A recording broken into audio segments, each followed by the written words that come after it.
count on things not following through. So I'm trying to make this will be a little bit shorter. Let me just drop my voice down a little bit. See those levels a little high. All right, so check it out.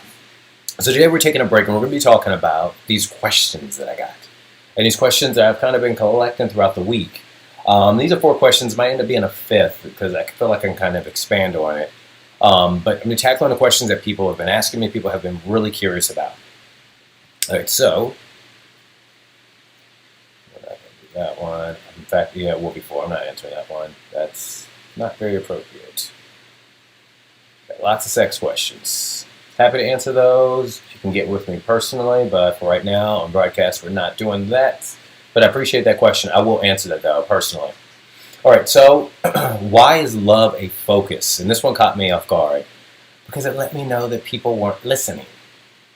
When I'm talking about breaking up with the one that you love, I'm not literally saying break up with the person that you love, like your wife, your husband, your girlfriend, your boyfriend, whomever. I'm not literally talking about that. What I am talking about and speaking about is you not being that person who you thought you had to be and letting go of that, but being who you want to be. And when you kind of let go, break up, separate, divorce who you used to be, who that person that you thought you had to be to become the person that you want to be, that is an emotional experience. Anybody who's worked on changing themselves, anybody who's worked on just learning something new.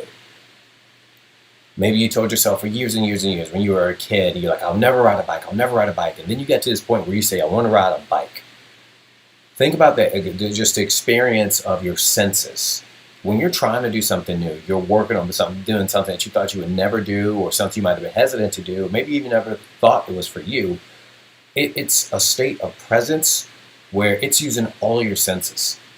When you first meet somebody, you're using every single one of your senses. You want to smell good, you want to look good, you want to make sure your skin's soft, you want to make sure that you got the right tone. It's dating. So many parallels there. So when I say breaking up with the one you love, because you're about to start courting, you're about to start dating, you're about to marry this new person of who you are. So it's not entirely and really about love, but what it's about is you stepping into who you are and letting go of that person. And as I said Monday, and I will always say, changing who you are, whether you've been this way all your life or a certain amount of time, or maybe you had to become that way because of the way life is pulling at you, it can become a literal, personality. It can become an extension of who you are. And that's hard to let go of. I don't want to hear that people say, oh, it's not. No, it's difficult. Sure, it might have been easy for you, but in certain aspects of your life, if let's say you work in a particular industry, and let's say for all your life you only thought you could do framing construction, and you say, hey, look, I want to move to the financial world, that is a breakup. I can't stress this enough. You go from using, knowing what toenailing is, understanding the screws, understanding the type of wood, understanding how it dries out, understanding just the structure. So now you got to sit down, crunch numbers, look at finances, look at Excel spreadsheets. That's a completely different way of being. And when you want to make that transition, it's so much easier for you to say, screw this, I'm not going to learn, I'm going to go back. Just like you're breaking up with someone that you know is not good for you, you know it's time to move on, but you still go back because it's comfortable. That's why I use that metaphor, breaking up with someone that you love. It's not really about breaking up with somebody. I'm not here to spread, all right, this is how you break up. Do I talk about things like that? Do I help my clients do things like that? Absolutely. I work primarily with businesses, work primarily with entrepreneurs, but along the way, life always shows up. That's why I talk about these things. Because yes, I can show you how to grow. Yes, I can show you how to make better decisions, faster decisions, more strategic decisions, get your system set up. But in some way, shape, or form, you are not your job. You are not your industry. That's what you do. And so once you step out of that, you still got life to handle. So that's what I always talk. That's why I talk about these things. They're part of life. And moving on, that's a really good question though. What do you do when they don't support you? I'm assuming they is maybe persons in your circle. If you're watching, if you could drop a message in the chat, because I'm looking at it. Which channel is this? Is YouTube? But I'm just going to roll with this. That they don't support you. Whenever you're making that jump, that leap, that step, that reach, the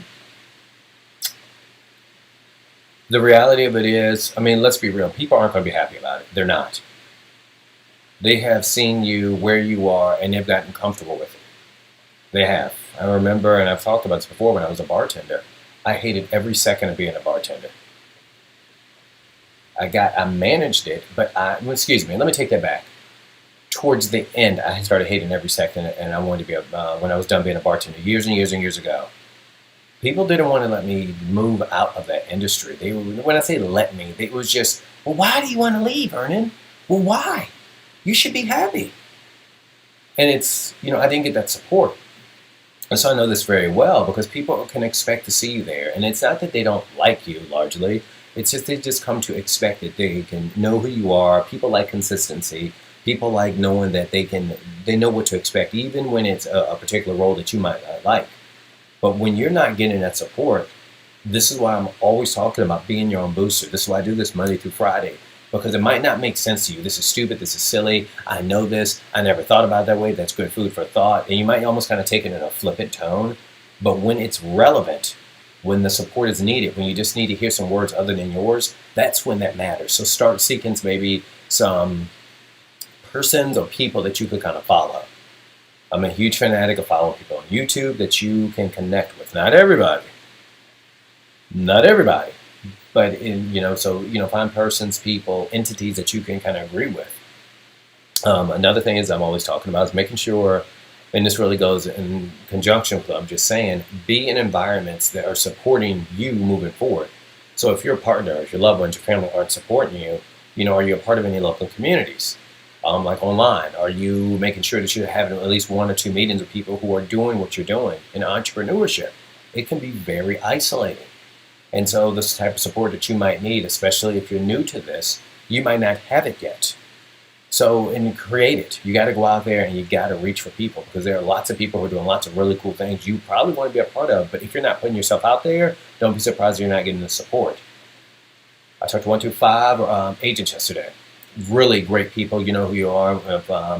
You know who you are if you're watching this.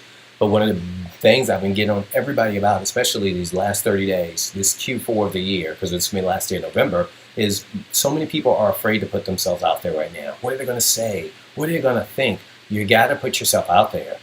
You can be bold, and you can be really soft-spoken, and you can get some things done. But if you really want to do this, go ahead and fail fast. Boom. When I say fail fast, not just going to be a failure, but go ahead and do the worst first. If you're dreading putting yourself out there, do that. That's how you're going to find the support. You have to be bold. If you're sheepish about moving forward, if you're sheepish about, I wonder if they accept me, do not be surprised if you don't get what you want.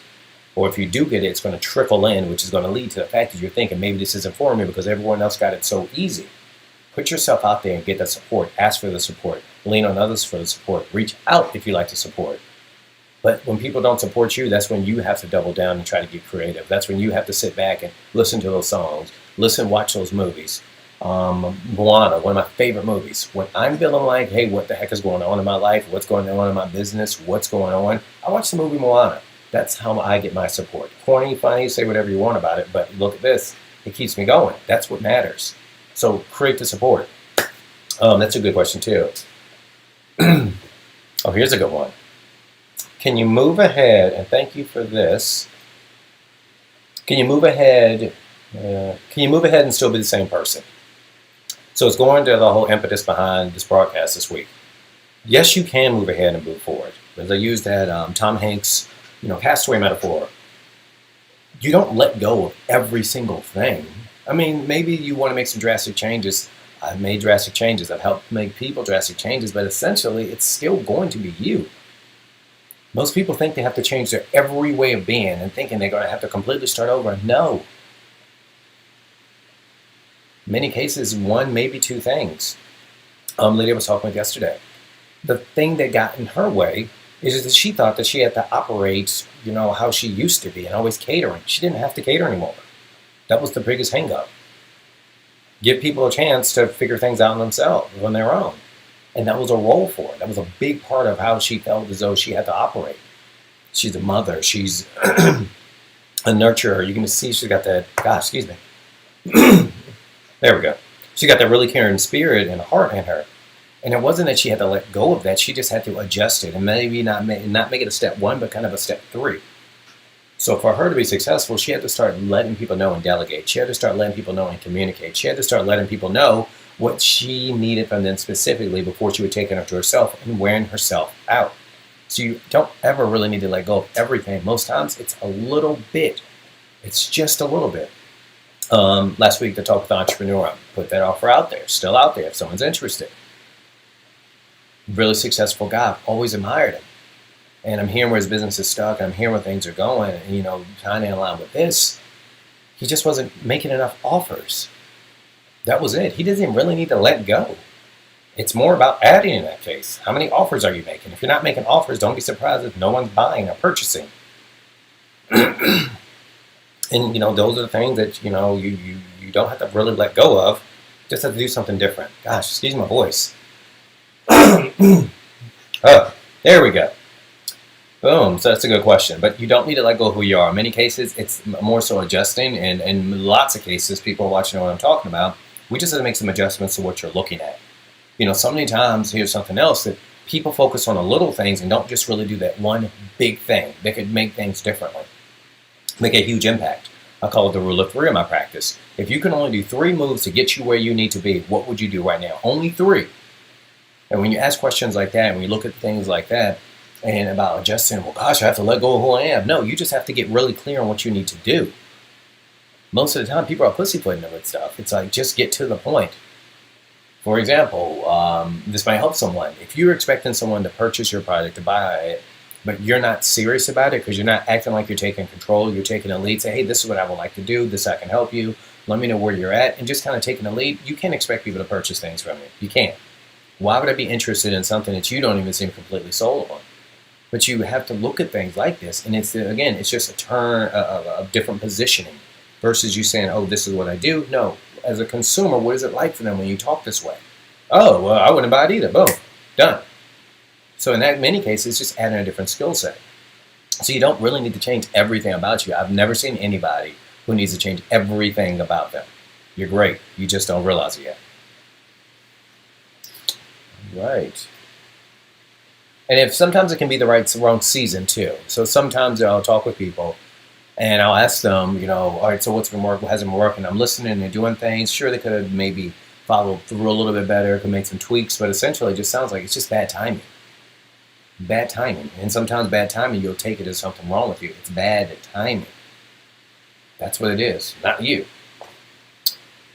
All right. This question came out last week. I thought it was a good one. Is coaching is too expensive? I get that. It's not for everybody.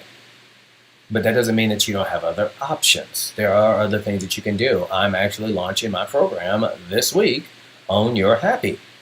It eliminates everything that you could be worried about. Oh, I can't afford it. Oh, I don't have the time for it. I've taken care of that with all the modules. I made things very simple. I've even made it even better because I come on live and I answer any questions you might have that get you caught up. It's at ownyourhappy.com. I'll be creating a link for that and putting it out there. But just because coaching is too expensive, maybe it might not be, again, the best season for you, and you just kind of want to dabble things, this is why I created Own Your Happy. So there are options for you, lots of different options for you. I'll be really talking about that now. I don't believe in leaving people high and dry. Coaching is not for everybody. But that don't mean you can't get some help. All right, cool guys. I'll be talking with you all tomorrow. We're going to keep it, rolling along by breaking up with the one you love. And we talked about, the reason why I call it the one you love on Monday. Tuesday, I talked about just, what are some different ways you can go about managing that. And then Thursday, aka tomorrow, I got a different spin on things. But I'll see you then. If you got any questions, don't be afraid. And I will see you tomorrow. Health, happiness, and everything in between. Peace.